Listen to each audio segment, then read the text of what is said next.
Violation জিনিসটা কততে খারাপ এমনি ইউটিউব নে আয় লিটন সামনে ও বসে রইবা লাগবে ওই বসে আছে ও বল রইলে ফের দিন হয়ে ও বল তোর ও বল দিন বসে রইল না তাহলে ওকে ক্যামেরা দেখানো হয় অসুস্থ হবে না দেবো যে এই ছেলেটা অনেক দিন ধরে রোগে ভুগছে দোয়া যাবে আমাদের এই ওষুধ সেবন করে এখন সুস্থ আছে।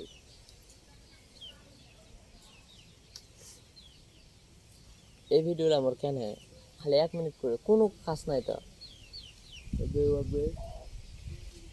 আর ইনশাল্লাহ এলা খালি স্পাম ভিডিও মানে খালি টিকায় রাখার তা না হ্যাঁ ইয়ার আব্বা বলে গাড়ি লিবি তো নতুন লিবা আসলেন না পুরাতন কোন গাড়ি কার মতো ভালো ভাই সারা পাবি হ্যাঁ বিজয় সারা চাচ্ছ কোন এবার যদি বসে হচ্ছে না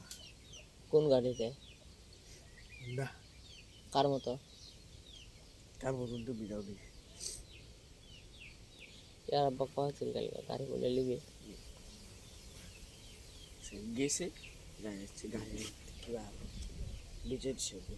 তো বন্ধুর এই ছিল আজকে ছোট ভিডিওটি ভালো লাগলে লাইক শেয়ার দিবেন সবাই ভালো থাকবেন সুস্থ থাকবেন আল্লাহ হাফেজ।